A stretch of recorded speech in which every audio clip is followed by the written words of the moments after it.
Hey, it's Tina. Welcome back to my channel. Today, I'm going to talk about an associate's degree versus a bachelor's degree in dental hygiene. Picking between an associate's degree and a bachelor's degree program is a personal decision.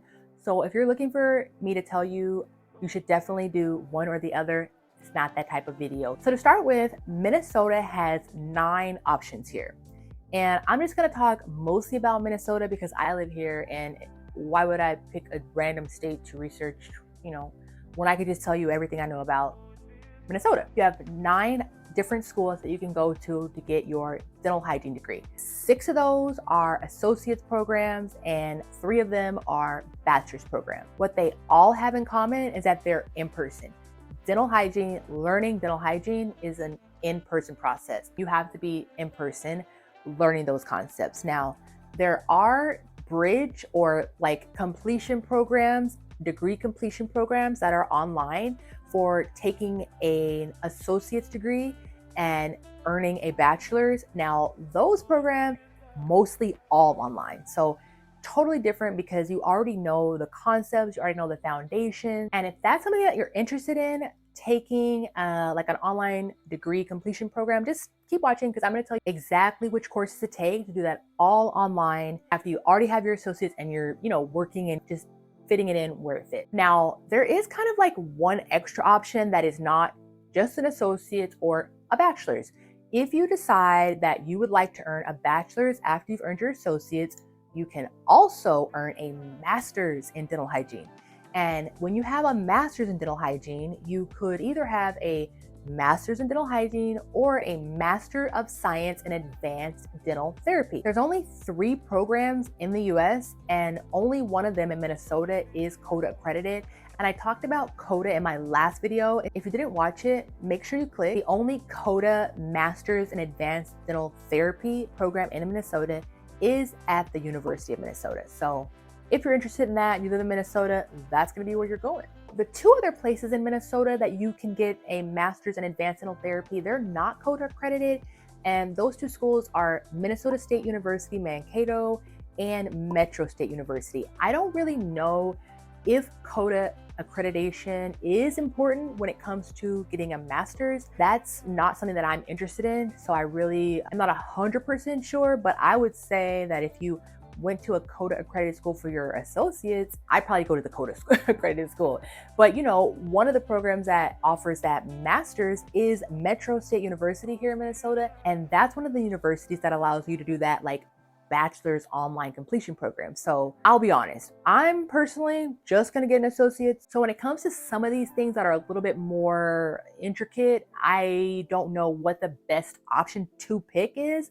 I kind of know what options there are, but I just don't know which is best. So with all things picking a dental hygiene program, you have to do your research and make sure that you are picking the best option for you in your situation. It's definitely not one size fits all. So if we're just looking at the cost comparison right off the jump, kind of loosey-goosey numbers, at my school, they're advertising tuition and fees at about $18,000 and supplies at about $5,000.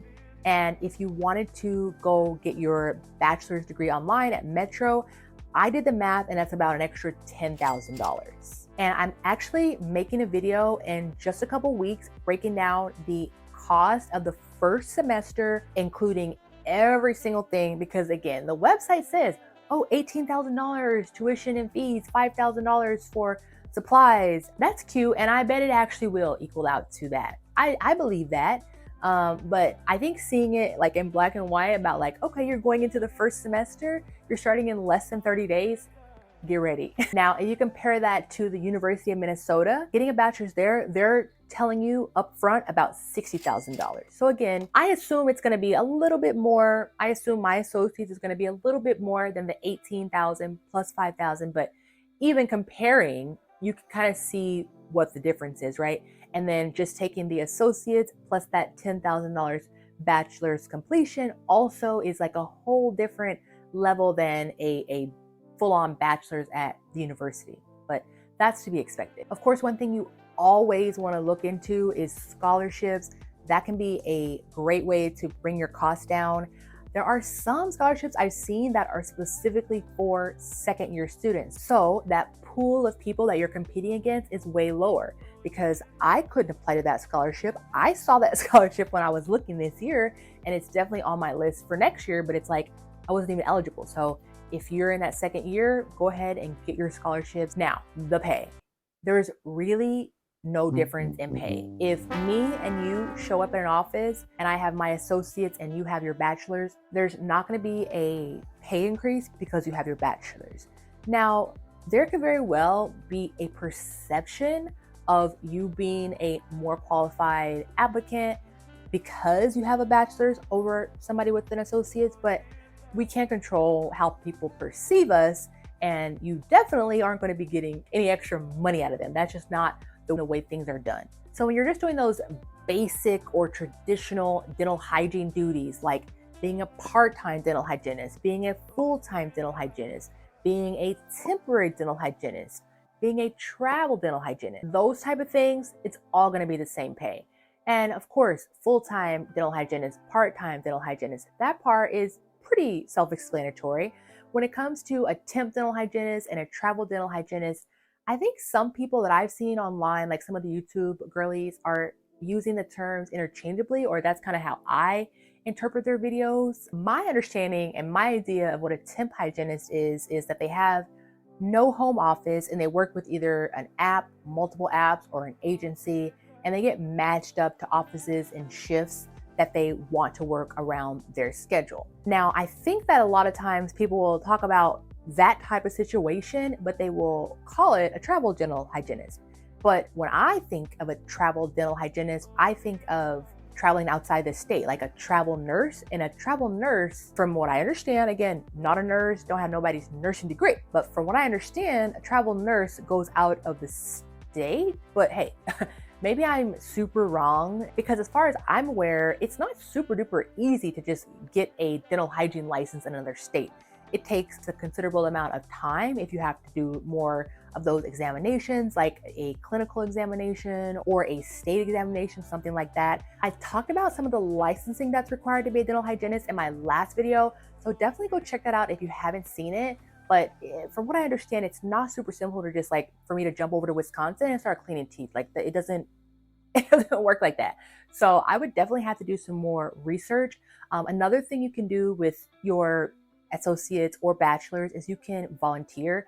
Now this I'm super interested in. I have done more research, and I kind of get the idea that because you are volunteering and not being paid, and maybe because you're also not in the US, that it's maybe treated a little bit differently. Another thing that's really awesome is if you can put your dental hygiene education together with your entrepreneurial skills and create a business, you're golden, because that can like make you more money and give you even more freedom. Now, when it comes to what you can do with a bachelor's that you can't do with an associates, the number one thing that I think of is an educator. I will caveat this by saying that at my community college, it seems like all of my instructors have master's degrees and above. And so I'm sure that it's not like that everywhere. I'm sure that there are people who are instructors with bachelor's degrees, but just to let you know, I haven't had my first day in person.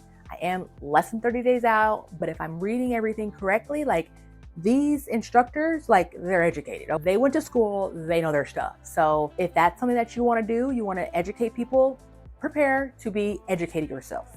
Another thing is that you could also be a researcher, or you could work in sales, marketing, advertising. There are definitely options that open up for you with a bachelor's that don't open up for you with an associate's. And I told you I was going to tell you exactly what courses you need to take.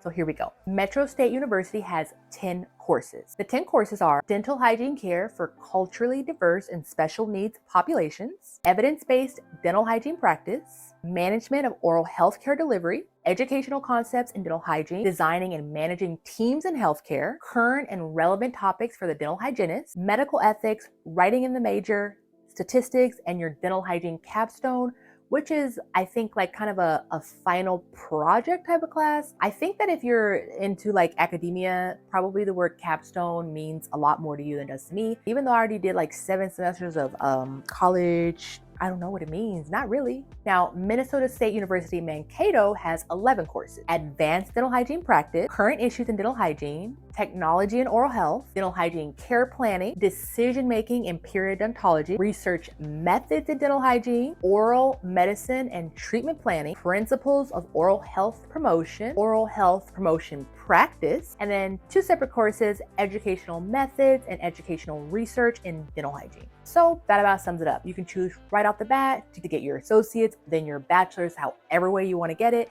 and then get your master's. There are so many options. Come back next week where I talk more about just going back to school at 35 and my decision to do so and how I got here and all that fun stuff. And if you have something to say, or if there's anything I didn't answer, any other questions you have, let me know in the comments, and I'll see you next week. Bye.